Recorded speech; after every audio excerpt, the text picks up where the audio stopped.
Colegas, vamos a dar inicio a la sesión científica que nos compete en esta oportunidad, que tiene que ver con complicaciones de la enfermedad ulceropéptica. Probablemente algunos se hayan preguntado y quede este tema en particular donde de pronto cada vez el tratamiento médico nos gana el manejo quirúrgico de la patología, pero evidentemente siempre hay un espacio para que nosotros podamos desarrollar nuestra especialidad, sobre todo dentro del contexto que se va a tocar en esta noche. Y para no dilatar más el asunto, quiero dejar con ustedes al doctor Ricardo Arones Collantes, que va a desarrollar el tema desde el punto de vista expositivo, y luego nos acompañará en una pequeña mesa redonda a él, que es, dicho sea de paso, docente de la Facultad de Medicina de la Universidad Peruana de Ciencias Aplicadas del Perú, miembro titular de la Sociedad y cirujano del Hospital 2 de Mayo, el doctor Augusto Enrique Dulanto Zorrilla, que es miembro de la Sociedad y la Sociedad de Medicina de Emergencias y Desastres, médico asistente del Hospital de Emergencias José Casimiro Ulloa y jefe del Departamento de Cirugía del Hospital de Emergencias José Casimiro Ulloa. Así que, en primer lugar, quiero dejar con ustedes a Ricardo Arones para que desarrolle el tema que nos compete en esta noche. Ricardo, por favor.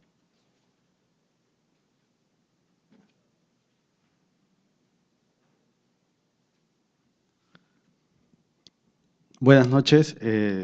Primero dar las gracias a la Sociedad de Cirugía por la oportunidad y vamos a desarrollar este tema que de todas maneras nos tiene y tenemos pacientes en nuestras emergencias, ¿no?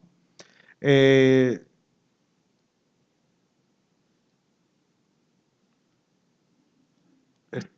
está medio... Ya. Este es una especie de índice guía que lo vamos a tratar de desarrollar en la siguiente exposición. La parte epidemiológica, la parte del sangrado, las perforaciones y las estenosis, ¿no? En la parte epidemiológica vamos a tratar de dar respuesta a estas preguntas, ¿no? ¿Son las complicaciones de la enfermedad ulceropéptica un problema quirúrgico importante actualmente? ¿Cuál es el perfil de estos pacientes, ¿no es cierto? Y cómo estamos nosotros, cómo son nuestros pacientes, ¿no? En la parte del sangrado vamos a tratar de dar respuesta a si hay nuevas indicaciones para la cirugía, si la cirugía temprana electiva reduce el riesgo de resangrado, cuál es el procedimiento más apropiado para los sangrados por úlcera, ¿se debe de agregar algún procedimiento complementario o no? Y si hay alguna alternativa satisfactoria a la cirugía, ¿no?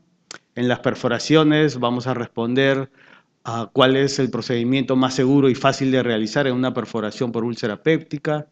¿Es seguro hacerlo por laparoscopía? ¿Hay que realizar algún procedimiento complementario en las perforaciones? ¿Y el tamaño de la perforación determina el procedimiento o no? ¿No es cierto? Y en las estenosis... ¿existe actualmente? ¿Es un problema las estenosis por úlcera péptica? Entonces, en los próximos minutos vamos a tratar de dar respuesta a estas 13 preguntas. Siguiente. En el año 2011 apareció esta revisión en las clínicas quirúrgicas de Norteamérica. Siguiente. Y nos da algunos datos, ¿no? En los Estados Unidos, en el 2006 se realizaron 25.000 cirugías por sangrado o perforaciones, ¿no? En el global, la enfermedad, las hospitalizaciones por complicaciones de la úlcera péptica han disminuido, pero lo que no ha disminuido son el porcentaje de las cirugías a nivel mundial, ¿no es cierto? En Estados Unidos, en el Reino Unido, en Europa, se reporta que las cirugías de emergencia por complicaciones, sea sangrado o perforaciones de úlcera péptica, se mantienen en los mismos porcentajes o un ligero crecimiento en estas 3 últimas décadas, ¿no? Siguiente. Esta es una revisión española también publicada en el 2008, siguiente. Y nos dice que alrededor del 35% de los pacientes ulcerosos presentan complicaciones. Las perforaciones se siguen manteniendo casi en el 5% histórico, ¿no es cierto? y un tercio de los casos, en un tercio de los casos las perforaciones vienen a ser la primera manifestación de la enfermedad, o sea, debutan como perforaciones, ¿no? Las hemorragias son menos del 5% de estos pacientes. Siguiente. Esta es una revisión publicada en el 2013. Siguiente. Donde nos dice que el sangrado por úlcera péptica es una emergencia médica. En menos del 2% necesitan cirugía. La perforación, en cambio, se sigue manteniendo en las tasas históricas, ¿no es cierto? O ha aumentado ligeramente, con una mortalidad alrededor del 25% y una morbilidad en más del 50%, ¿no? Las complicaciones de la úlcera péptica, por lo tanto, continúa presente en nuestras emergencias y representa un reto para los cirujanos que atendemos en estas emergencias, ¿no? Siguiente. ¿Cuál es el perfil de estos pacientes? En los Estados Unidos y en Europa es un paciente entre la séptima y octava década de la vida, ¿no? A predominio de hombres y con enfermedades asociadas como diabetes, hipertenso, con un consumo importante de AINES. Siguiente. ¿Y cómo estamos nosotros? Conversando sobre el tema, en el 2007 al 2011, el doctor Elvis Huamanguilla, que actualmente es asistente en el servicio donde yo laboro, en el I4 del Hospital 2 de Mayo, ha presentado el año pasado su tesis para optar el título de especialidad de cirujano general, tratamiento quirúrgico de la úlcera gastrodenal. Entonces, ¿qué cosa encontramos? ¿Qué cosa encontramos en nuestros hospitales? Esta es una muestra del Hospital 2 de Mayo en 5 años, y en 5 años hemos encontrado 10 hemorragias digestivas por úlcera y 36 perforaciones, ¿no? Si sacamos más o menos la cuenta en 5 años, es casi un poquito menos de un paciente por mes. A predominio de hombres, de varones, y lo que sí llama la atención es que nuestros pacientes fueron mucho más jóvenes, ¿no? En promedio, más o menos, va en los varones de 52 años y las mujeres de 48 años, ¿no? Es un paciente mucho más joven que los reportados por los americanos y los europeos, y esto vamos a discutir más adelante si es que de repente esto nos conviene o no para hacer procedimientos un poquito más grandes o agresivos en las complicaciones, ¿no? Siguiente. Siguiente. ¿Qué factores asociados encontramos nosotros, ¿no? El principal factor asociado que se reporta, que se mantiene históricamente, ¿por qué se mantiene esta perforación a nivel de los Estados Unidos? En Europa ellos lo tratan de explicar a través del consumo de AINES, ¿no? Pero nosotros encontramos en nuestros pacientes que el alcohol y el tabaquismo son las principales antecedentes asociados a las complicaciones por úlceras gastroduodenales, ¿no? Y el consumo de AINES en solamente 2 pacientes de los 46, que representa un 4,3%, ¿no? Siguiente. Hay nuevas indicaciones para la cirugía en hemorragia por úlcera péptica.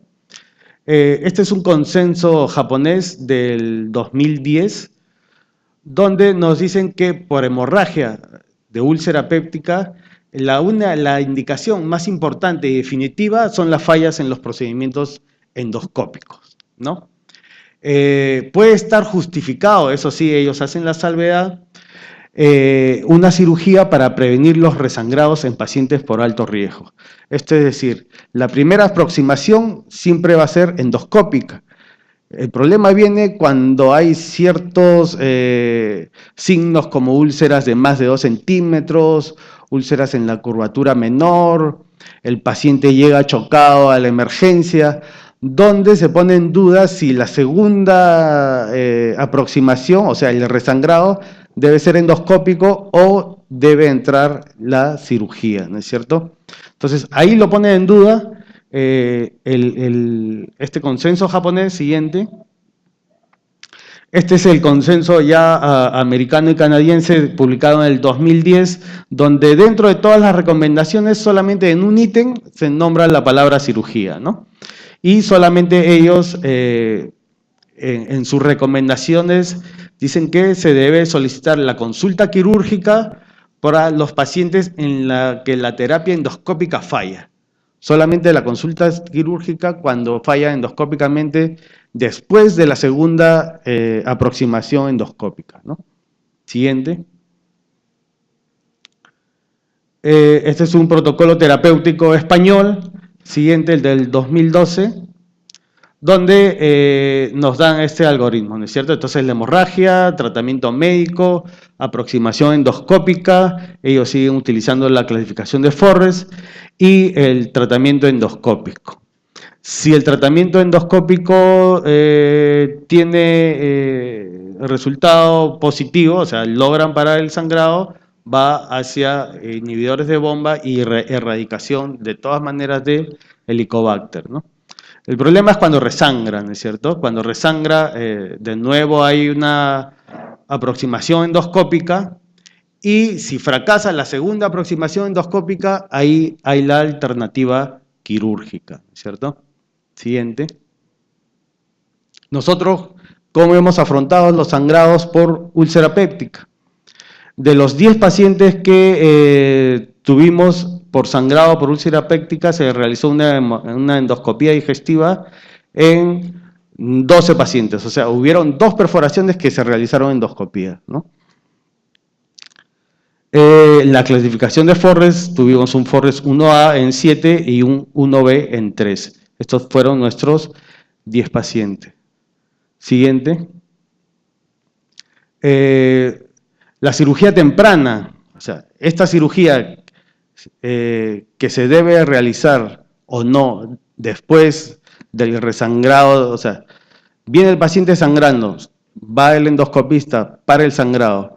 ¿Hay posibilidad de resangrado? ¿Entra cirugía o se espera a que si hay un resangrado entra de nuevo el endoscopista?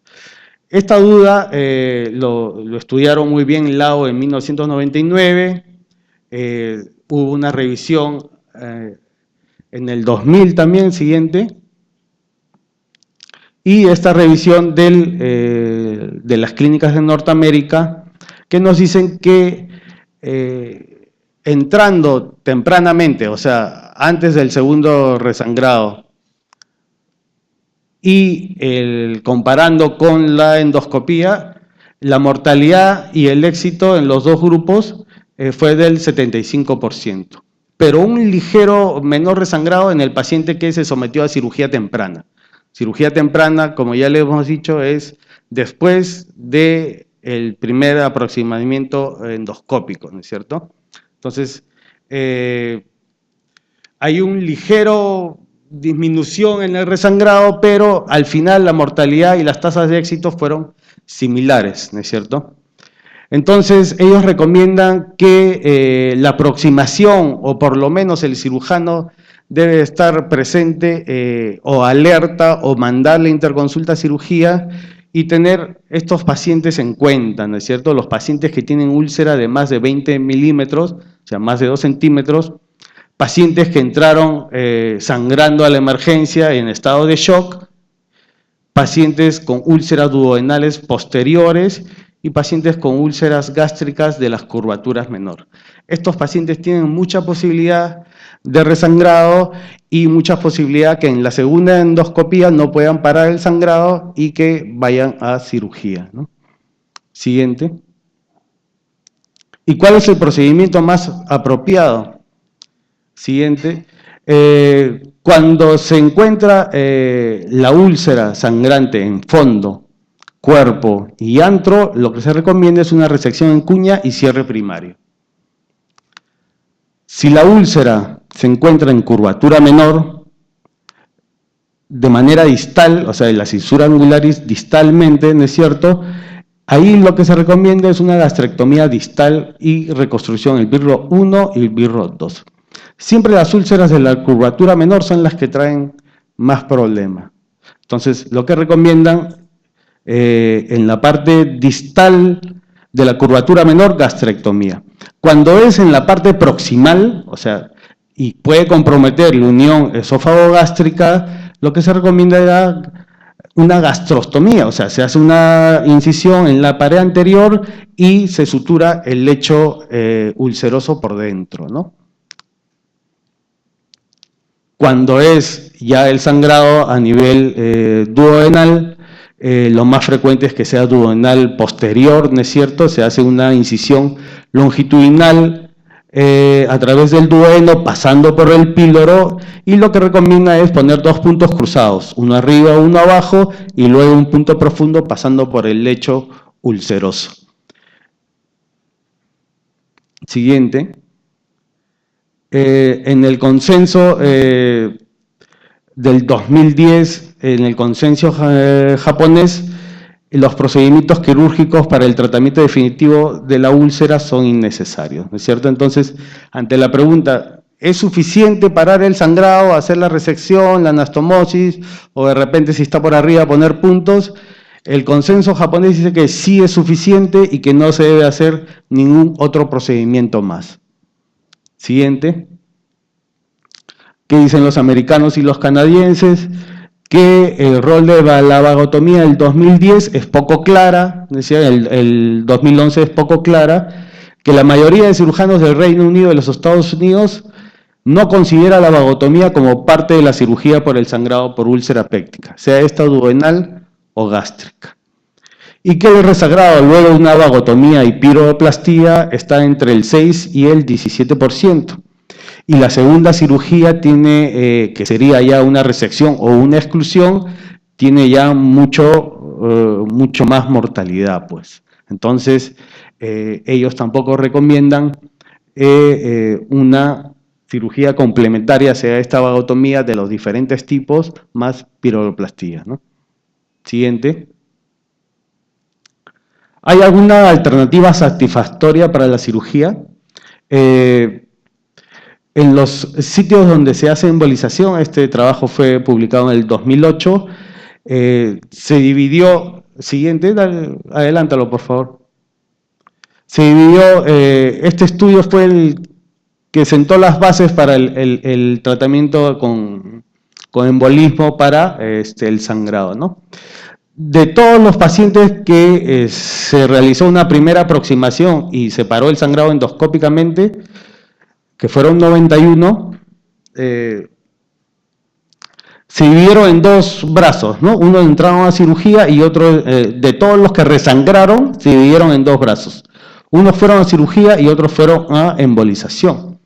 Los que fueron a cirugía resangraron 9 y a los que sangraron después de la cirugía se les realizó embolización en 8 y a uno se le reoperó. Acá aparecen 3 porque también se reoperó un absceso residual y una fístula.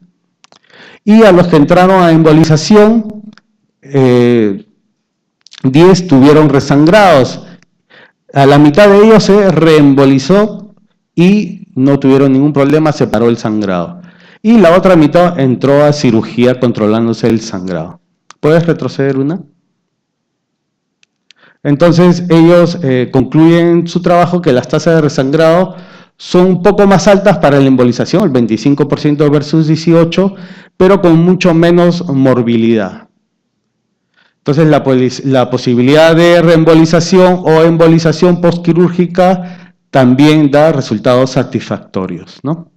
Entonces en los sitios donde se emboliza o pueden estar a la mano, en el 2 de mayo, han hecho embolizaciones, creo que han hecho un par ya con médicos invitados de la Almenara, pero ya se está haciendo embolizaciones, ¿no? Entonces, de repente en los protocolos, si ya estábamos un poquito alejados por los procedimientos endoscópicos, en algún momento de repente vamos a estar un poquito más alejados por los procedimientos intervencionistas, ¿no?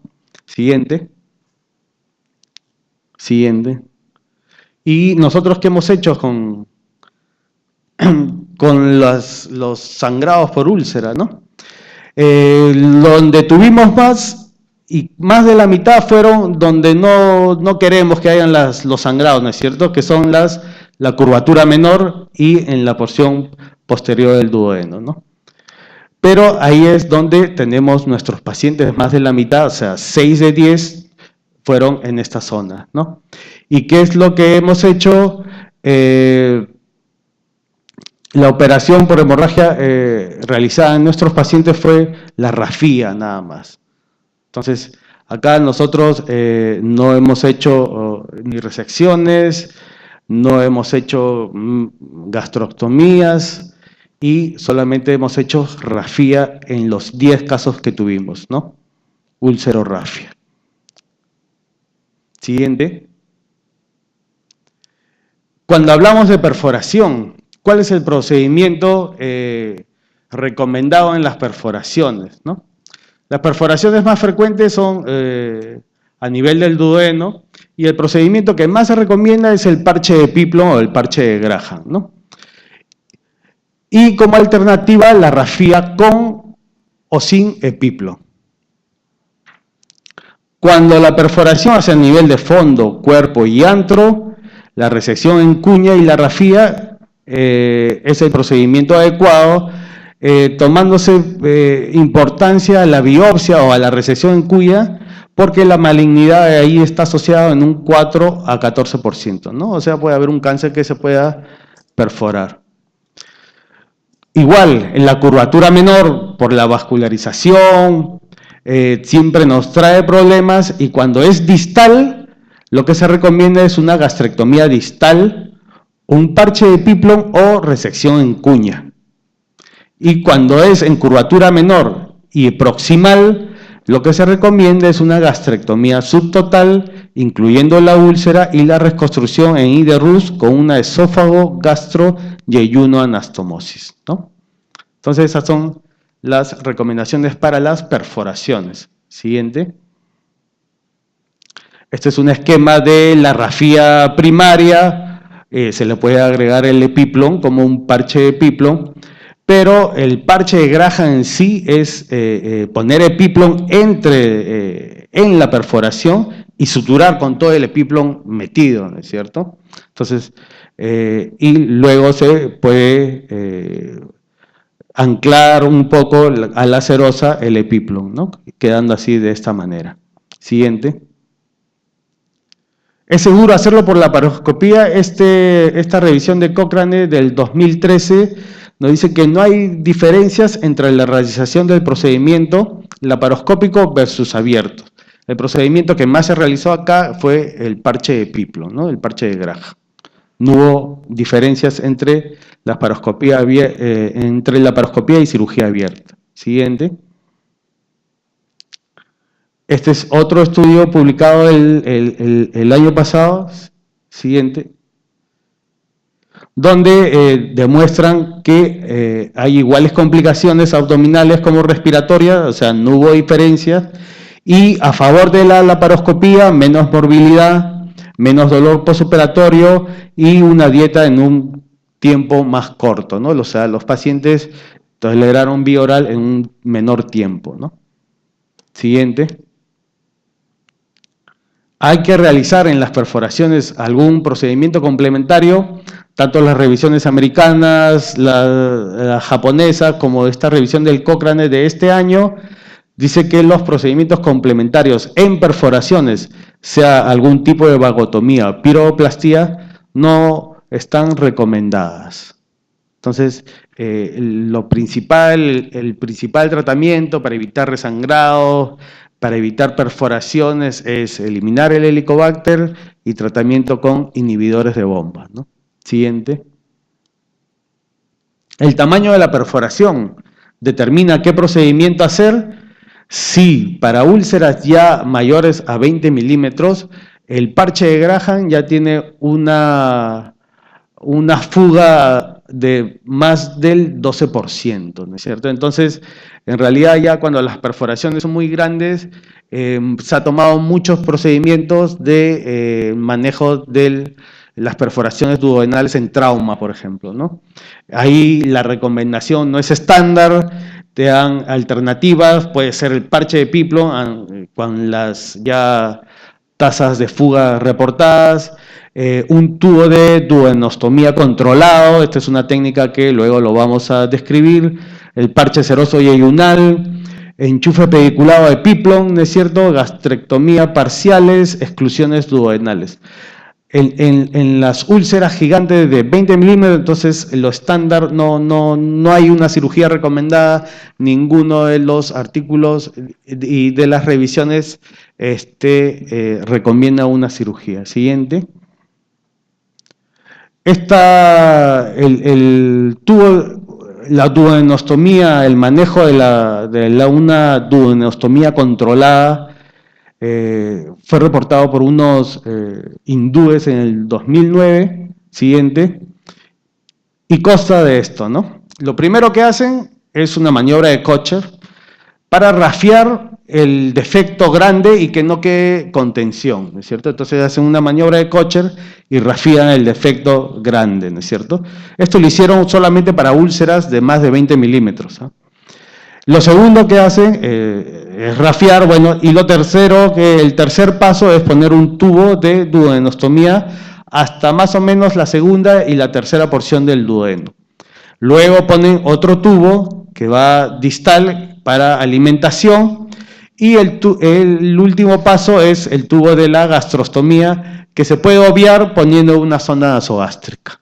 Entonces, ellos pusieron como alternativa esto de acá, un tubo de duodenostomía controlado, y lo estudiaron versus parche de Graham, ¿no es cierto? Y encontraron que había menor tasas de morbilidad, una menor tiempo de hospitalización, ellos van manejando la alimentación, es lo primero que hacen, dejan todos los tubos abiertos primero, luego sacan la sonda nasogástrica o el tubo de gastrostomía, le dan vía oral y luego clampan el tubo de duodenostomía y si el paciente tolera la vía oral, sacan el tubo de alimentación y el último que sacan es el tubo de la duodenostomía, ¿no? Este procedimiento luego ha sido replicado en otros estudios y se ve como una alternativa confiable frente al parche de Graham, ¿no? Siguiente. Estas son las otras alternativas, ¿no es cierto? El parche de ayuno, la diverticulización del duodeno, estas son técnicas del trauma duodenal, ¿no es cierto? La exclusión pilórica, y en el 2013 también se publica y no se deja del todo de lado el tubo simple de duodenostomía, ¿no? Ponen un tubo simple de duodenostomía y un Jackson Pratt que puede recoger lo que pueda filtrar y si nos queremos asegurar de que de repente no filtre por acá, le podemos poner el Epiplon alrededor, ¿no es cierto? Entonces, de todas maneras, el tubo de duodenostomía simple sigue teniendo un espacio en el manejo de perforaciones grandes, más de 20 milímetros, ¿no? Y esto de acá es una técnica del enchufe epiploico, le ponen, ¿no?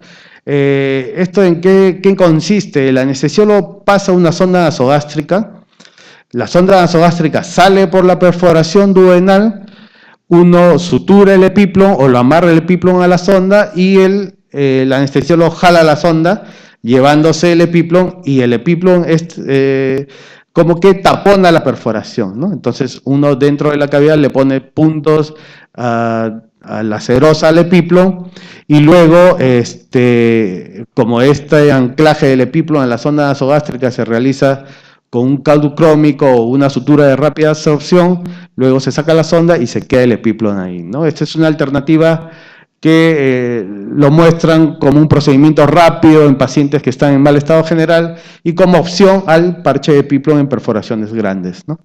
Siguiente. ¿Y nosotros qué hemos hecho con las perforaciones?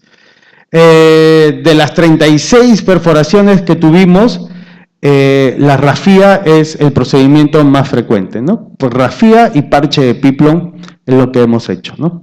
Rafía gástrica sola en 9, rafía del duodeno más parche de Epiplon en 6 y rafía solo en duodeno en 3, ¿no? En uno de los casos se hizo una exclusión pilórica, ¿no es cierto?, con todos los pasos que se debe tener y en las gástricas solamente se hizo rafía gástrica y en uno de los casos se agregó un procedimiento o a una apendicectomía, ¿no?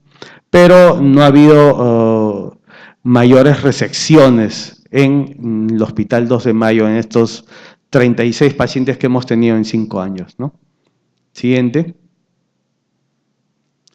Y por último, la estenosis pilórica por úlcera péptica. ¿Existe actualmente? Este es un artículo español del 2001 donde compara desde 1976 cómo ha ido la curva en descenso hasta el 2000, donde tuvieron 1 a 2 casos por estenosis pilórica como complicación de la úlcera péptica, ¿no? Siguiente. Y este artículo publicado el año pasado prácticamente ha puesto o ha enterrado esta enfermedad y ellos explican de que actualmente ya no es un problema para este estudio, es holandés, que ya no presentan casos de estenosis pilórica por úlcera péptica, ¿no?